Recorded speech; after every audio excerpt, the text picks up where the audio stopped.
J'ai survécu 100 jours sur Pokéwild. Salut à tous, c'est Chab. Aujourd'hui on se retrouve pour une nouvelle vidéo. Aujourd'hui on va survivre 100 jours sur un fan game Pokémon qui s'appelle Pokéwild. Le jeu est un open world à la Breath of the Wild mais en version Pokémon. Si la vidéo vous plaît, n'hésitez pas à la liker et à vous abonner. N'hésitez pas aussi à passer sur Twitch pour me voir réaliser ces défis en live. Sur ce, bonne vidéo. Jour 1, on commence notre aventure sur une plage où on récupère nos premières Pokéballs. Dans notre équipe, on trouve uniquement un Machoke avec la capacité Build qui nous permet de construire. On explore un peu notre environnement et on rencontre un Lixie qui n'est pas agressif. On le recrute donc dans notre équipe, ainsi que juste après un Insécateur qui nous permet de couper des petits arbres et de l'herbe afin d'obtenir d'autres ressources. On passe le jour 2 et 3 à explorer l'environnement. On cherche un endroit où installer notre base. Durant la nuit du jour 3, on trouve une plage où il y a de nombreux arbres à baie. Je décide donc de construire ma base ici. J'utilise un sécateur pour couper tous les arbres et toutes les herbes pour nous faire une place. Durant le jour 4 et 5, on découvre les possibilités de construction qu'on a avec Machoke. On construit donc les fondations de notre maison ainsi qu'un enclos pour stocker nos Pokémon. Petit à petit, on récupère des ressources et notre camp prend forme. Au jour 6, on rencontre un gentil Caminus qui rejoint notre équipe, et on continue d'avancer notre maison. Pendant la nuit du jour 7, on se fait agresser par un fantôme, mais étant donné que le jour se lève, on arrive in extremis à fuir le combat et le fantôme disparaît. Pour les jours 8 et 9, on farme nos ressources et on termine notre maison dans laquelle on pourra stocker des Pokémon. On va aussi mettre un coffre qui nous sert de PC dans ce jeu. Durant le jour 10, on se fait agresser par un champignon niveau 50. Il détruit littéralement toute notre équipe. Et étant donné que nous n'avions pas dormi dans notre maison, nous sommes renvoyés sur la plage du début. On en profite donc pour explorer les parties de l'île où nous n'étions pas allés. Pendant le jour 11, on découvre un cimetière où une tombe nous demande de lui ramener 117 âmes.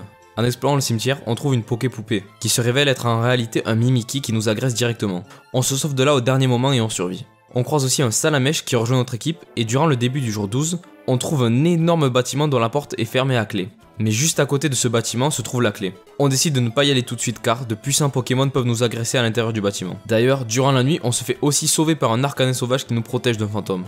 Au passage, on récupère un Absol qui nous permet de le chevaucher et donc de se déplacer beaucoup plus rapidement. Pour les jours 13, 14 et 15, on continue tranquillement notre exploration à dos d'Absol. On traverse un désert où les Drascor peuvent nous agresser. Et on trouve aussi un autre étrange bâtiment abandonné. Celui-ci est ouvert mais nous avons besoin d'un Pokémon de type électrique pour alimenter le bâtiment. Je me rends aussi compte que Absol peut escalader les murs pendant le jour 16. Donc on explore un biome gelé ainsi que l'intérieur d'un volcan. Durant le jour 17, on retourne à notre base et ce coup-ci on décide de dormir à l'intérieur pour ne pas reproduire notre erreur. Au passage, durant notre aventure, on a récupéré un Rhinocorn qui a plusieurs capacités spéciales. Tout d'abord, il possède la capacité Smash qui nous permet de détruire des rochers et ainsi récupérer d'autres matériaux. Mais aussi, ce Rhinocorn a Dig qui permet de creuser le sol pour trouver des objets enfuis ou juste récupérer du sable pour crafter des objets.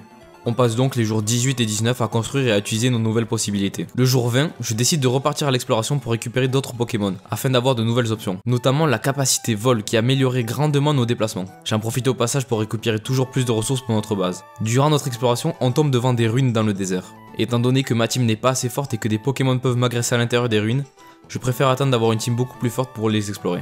Les jours 21, 22 et 23 sont juste une exploration de nouveaux biomes. D'ailleurs, on croise un Raichu d'Alola qu'on a réussi à capturer. Il a la capacité Power qui nous permettra de rallumer les bâtiments délabrés, comme le bâtiment que nous avons visité plus tôt. On passe donc le jour 24 à revenir à la base. Je décide donc de construire un pont pendant le jour 25 pour agrandir nos enclos lorsque nous aurons trop de Pokémon. Et je décore aussi la base avec les nouveaux matériaux que j'ai obtenus. Pendant le jour 26, je me rends aussi compte que Absol peut couper les gros arbres, ce qui nous permet de déboiser complètement notre base.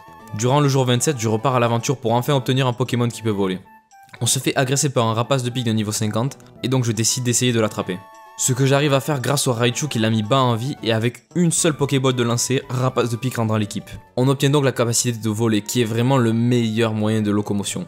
Jour 28, on retourne à la base pour crafter des Pokéballs au feu de camp. Aussi, on prend connaissance du craft du lit qui nous permet de régénérer les points de vie de l'équipe bien plus rapidement. Pour le craft, il faut 3 plumes et 3 toiles. Elles sont obtenues respectivement en élevant des Pokémon de vol et insectes. Pour les jours 29 et 30, on construit donc des enclos et on réalise des activités à la base pour essayer de rendre nos Pokémon heureux afin d'avoir de nouveaux matériaux. Je pars donc à la quête de Pokémon insectes le jour 31 pour obtenir ces fameuses toiles. On trouve et capture des Paras le jour 31 et 32 et on les installe dans le nouveau enclos pour qu'ils nous donnent des ressources. Pour le jour 33, je décide de repartir explorer pour obtenir un autre Pokémon puissant dans mon équipe, car je vais avoir besoin d'une équipe solide pour affronter les donjons qui sont présents sur l'île. On rencontre donc une horde de Karchakroc le jour 34 et là, deux options s'offrent à moi. Option 1, on prend un œuf discrètement et on s'enfuit pour élever le Greeknote. Option 2, on attaque un Karchakroc déjà évolué et on espère réussir à le capturer. Bien évidemment, je choisis l'option 2 et j'arrive à le capturer, ce qui nous met extrêmement bien. D'ailleurs, Karchakroc est ultra utile puisqu'il peut voler mais aussi creuser le sol.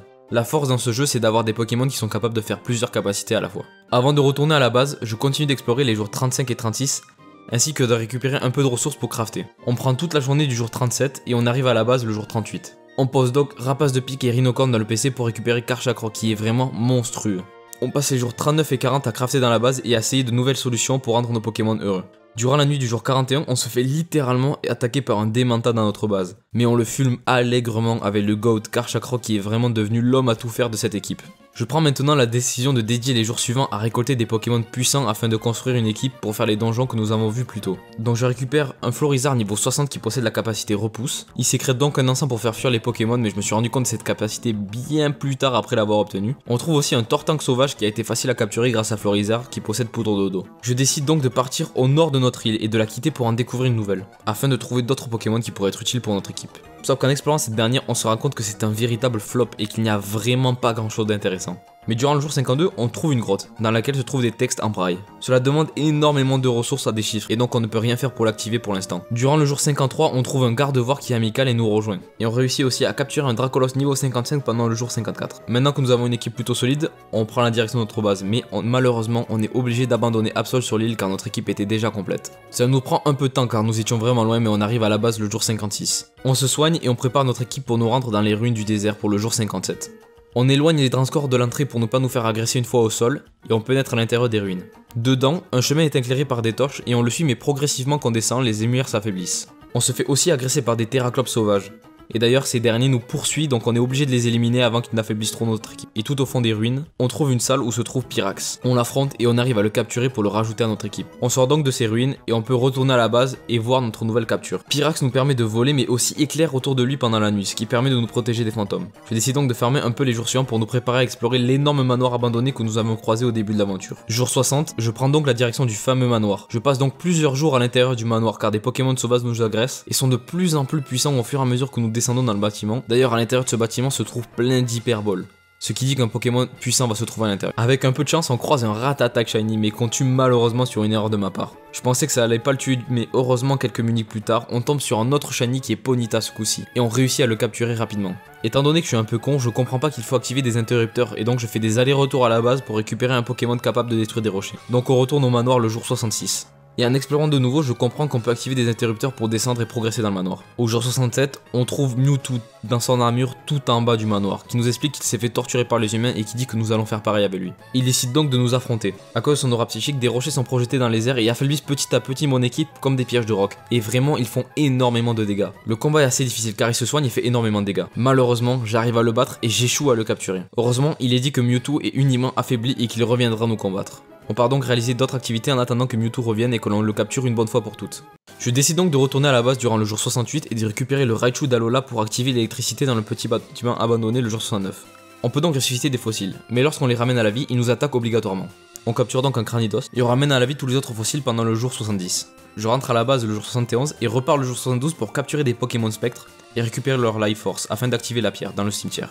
Je passe donc 4 jours entiers à essayer de capturer des Pokémon Spectre. En fait, un des problèmes que nous avons maintenant, c'est que les Pokémon se mettent au niveau de notre équipe automatiquement, donc ils sont bien plus durs à attraper et bien plus puissants. C'est pour cela que ça me prend énormément de temps, mais on finit par réussir à capturer un Skelinox et un Feu-Forêve. Au passage, on farme un peu le jour 77 pour récupérer des ressources afin de crafter des Pokéballs, car nous commencions à être à court. On retourne donc à la base le jour 78 et on passe le jour suivant à tester et à essayer de trouver des moyens de rendre les Pokémon heureux, afin qu'ils nous donnent de nouvelles ressources. Notamment mes Pokémon insectes qui pourraient nous permettre de récupérer de la toile afin de crafter le lit. Au jour 81, mes paras sont enfin heureux et me donnent enfin la toile pour crafter le lit. Le lit nous permet de nous régénérer beaucoup plus rapidement que le sac de couchage et c'est vraiment ultra agréable à utiliser. Étant donné que plusieurs jours se sont écoulés, je décide de retourner affronter Mewtwo, mais comme la première fois, après 40 minutes de combat, j'échoue à l'attraper. Je décide donc de passer mes derniers jours à construire ma chambre et à aménager la maison, ainsi qu'aménager l'enclos de Pokémon Spectre. J'explore les derniers endroits de l'île où je n'étais pas allé pour voir s'il n'y a pas de choses que je n'ai pas faites. D'ailleurs, au jour 93, je me fais agresser par un Drascore dans le désert. Le jour 94, je tombe dans un piège de Cacturne, et je me fais courser par eux dans tout le désert, suivi par d'autres Drascores qui veulent m'attaquer. Je décide donc de retourner affronter Mewtwo, et je passe plus de 2 heures réelles sur le combat sans l'attraper. Je tombe vraiment dans un cercle qui consiste à affronter Mewtwo, échouer, attendre et retourner l'affronter plusieurs fois. Mais les 100 jours sont écoulés et malheureusement je n'ai pas réussi à l'attraper. J'espère que cette vidéo vous aura plu. Si c'est le cas, n'hésitez pas à liker et à vous abonner à la chaîne. Dites-moi en commentaire si vous voulez que je continue la série sur cette vidéo. Sur ce, c'était Chap, bye les gars.